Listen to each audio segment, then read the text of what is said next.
Hello दोस्तों, let's tube में आपका स्वागत है।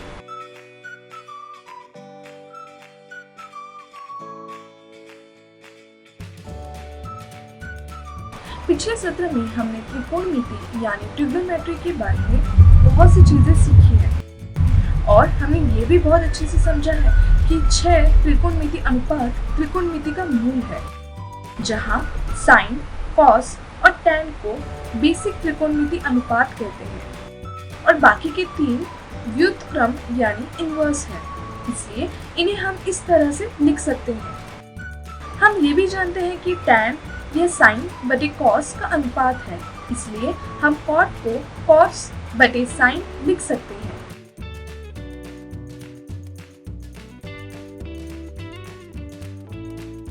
इसे हम त्रिकोणमितीय आइडेंटिटीज कहते हैं। यह आइडेंटिटीज समीकरणों जैसे दिखती हैं, जिनके 2 समान पक्ष यानी साइड्स होते हैं। दोस्तों, यहाँ एक बात ध्यान रखना, समीकरण और आइडेंटिटीज में अंतर यानी डिफरेंस है। इस अंतर को अच्छे से समझने के लिए इन दोनों व्यंजक यानी एक्सप्रेशन को देखिए। यदि हम पहले व्यंजक को देखें तो हम देख सकते हैं कि जब हम x बराबर 3 ले रहे हैं तो हमें दोनों पक्ष समान मिल रहे हैं, और जबकि दूसरा व्यंजक x के सभी मान के लिए सत्य है। इसलिए पहला व्यंजक समीकरण है और दूसरा व्यंजक आइडेंटिटीज है। इसी तरह यदि हम कोई त्रिकोणमितीय व्यंजक 3 धन साइन बराबर 4 लेते हैं, यह तब सत्य होगा जब थीटा बराबर 90 अंश होगा और दूसरी तरफ साइन बराबर 1 बटे कोसेक या कोसेक थीटा के सभी मान के लिए सत्य है। इसलिए इस अंतर को जानना बहुत महत्वपूर्ण है कि समीकरण केवल चर के एक निश्चित मान के लिए क्यों सत्य है, जबकि आइडेंटिटीज विशेष समीकरण है जो चर के सभी मानों के लिए सत्य है। मुझे आशा है कि अब आपको समीकरण और आइडेंटिटीज क्या है ये समझ में आ गया होगा।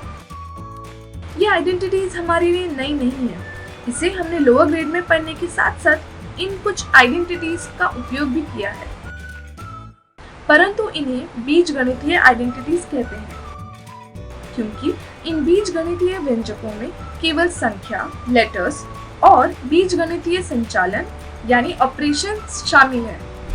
लेकिन हम ये भी सोच सकते हैं कि हम त्रिकोणमितीय आइडेंटिटीज का उपयोग कहाँ करते हैं। त्रिकोणमितीय आइडेंटिटीज का उपयोग सिविल इंजीनियरिंग, मैकेनिकल इंजीनियरिंग और आर्किटेक्चर में ज्यादातर होता है और विशेष रूप से बड़े इंफ्रास्ट्रक्चर का विकास करने के लिए करते हैं। तो इसी तरह यहाँ इसके बहुत सारे उपयोग हैं, जिसे हम आगे गणित के हायर ग्रेड में देखेंगे। अब हम यह पढ़ेंगे कि आइडेंटिटीज त्रिकोणमितीय अनुपात के बड़े व्यंजकों को सरल बनाने में कैसे हमारी मदद करती है। चलिए कुछ उदाहरण लेते हैं। जैसे कि हम देख सकते हैं कि बाईं पक्ष में बड़े व्यंजक है जो दाएं पक्ष में तुलनात्मक रूप से छोटे मान पर कम हो जाएगा, और यहाँ बराबर का चिन्ह यह दर्शा रहा है कि दोनों ही पक्ष का मान समान है। चलिए देखते हैं कि इन प्रश्नों को हल करने के लिए कैसे इन बेसिक त्रिकोणमितीय आइडेंटिटीज का उपयोग करते हैं। तो पहले हम प्रश्न के बाएं पक्ष को मानेंगे और हम जानते हैं कि साइन 90 का मान 1 है और साइन 70 और कोसेक 70 का मान इस मान के टेबल में नहीं है, किंतु हम आइडेंटिटीज जानते हैं। कोसेक थीटा बराबर 1 बटे साइन थीटा है, किंतु हम आइडेंटिटीज जानते हैं कोसेक थीटा बराबर 1 बटे साइन थीटा है, इसलिए हम कोसेक 70 के स्थान पर 1 बटे साइन 70 रख सकते हैं। साइन 70 और 1 बटे साइन 70 कट गए, इसे हमें 1 मिला, इसे हमें उत्तर 2 मिला, जो कि दाहिने पक्ष के बराबर है। तो हम देख सकते हैं कि बेसिक आइडेंटिटीज का उपयोग करके इसे कितने आसानी से हम हल कर सकते हैं। इसी तरह हम इस प्रश्न में टैन थीटा को 1 बटे कॉट थीटा या कॉट थीटा को 1 बटे टैन थीटा लिख सकते हैं। चलिए टैन को 1 बटे कॉट लेते हैं। हम साइन वैसे ही रखेंगे क्योंकि हमारा अंतिम उत्तर दाएं और के व्यंजक की तरह दिखना चाहिए, अर्थात 1 धन साइन दिखना चाहिए, और फिर से हम सेक को कॉस या कॉस को सेक के रूप में लिख सकते हैं। तो फिर से हमें बायां पक्ष दायां पक्ष के बराबर मिल गया। चलिए अब अंतिम प्रश्न के बायां पक्ष को मान लेते हैं। मुझे पता है ये पिछले दोनों प्रश्नों से थोड़ा बड़ा है, पर आप डरिए नहीं क्योंकि इसे हल करना बहुत ही आसान है।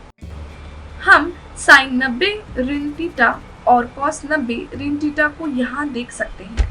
हर टर्म को साइन और कॉस के रूप में लिखने के लिए चलिए संपूरक कोण के मूलभूत का उपयोग करते हैं। तो कॉस 90 ऋण थीटा साइन थीटा के बराबर होगा और साइन 90 ऋण थीटा कॉस थीटा है, और साथ ही हम सेक बराबर 1/कॉस थीटा इस आइडेंटिटी का भी उपयोग करेंगे।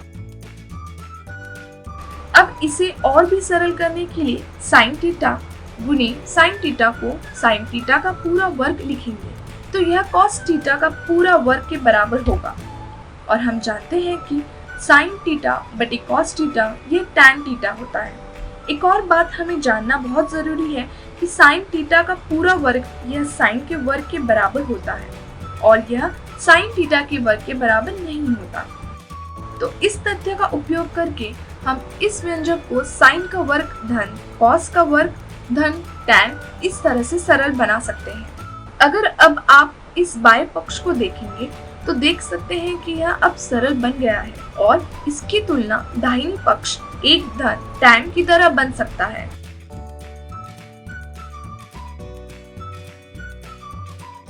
यदि हम किसी तरह से साइन का वर्ग धन कॉस का वर्ग को 1 के बराबर बन जाएगा तो ही हमें दोनों पक्ष समान मिलेंगे। तो इसके लिए चलिए इस प्रश्न को कुछ समय के लिए ऐसे ही रहने देते हैं और इस संबंध को सिद्ध करने की कोशिश करते हैं और फिर से इस प्रश्न को हल करेंगे। इसे हम पाइथागोरस प्रमेय की मदद से सिद्ध करेंगे। तो हम समकोण त्रिभुज मानेंगे। चलिए अब देखते हैं कि पाइथागोरस प्रमेय क्या है। यह कहता है कि दोनों भुजाओं का वर्ग जो कि समकोण त्रिभुज की संलग्न भुजाएं हैं वो हमेशा कर्ण के वर्ग के बराबर होता है।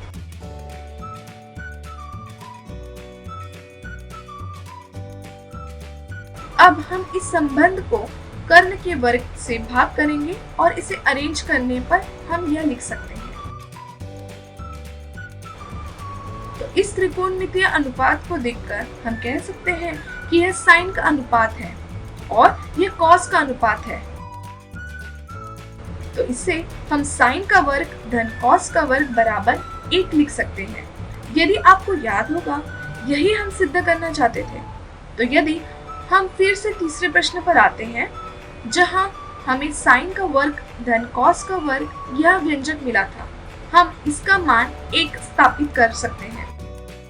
तो अब सिद्ध हो गया क्योंकि बायां पक्ष दाहिने पक्ष के समान है।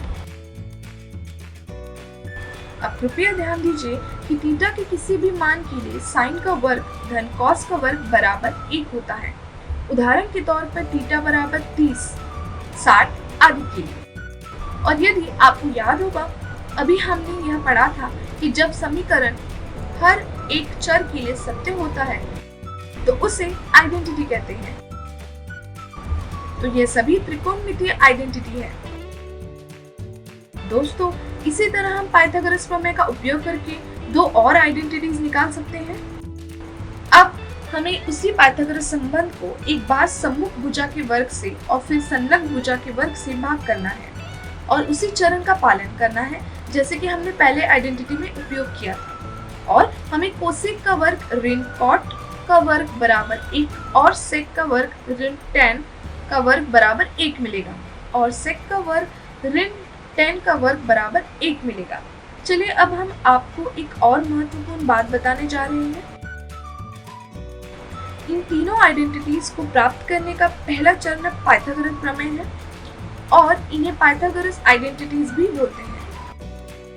तो दोस्तों अब आप सबको यह समझ आ गया होगा कि त्रिकोणमितीय पढ़ने और उपयोग करने के लिए बहुत महत्वपूर्ण है और यहाँ बहुत से त्रिकोणमितीय आइडेंटिटीज हो सकते हैं जिसे हम तीनों आइडेंटिटीज का उपयोग करके प्राप्त कर सकते हैं। तो इन्हें याद रखने के लिए हमें साइन का वर्ग धन कॉस का वर्ग बराबर 1 इसे याद रखना है और बाकी के 2 पाने के लिए उसे साइन का वर्ग और फिर बाद में कॉस का वर्ग से भाग कीजिए।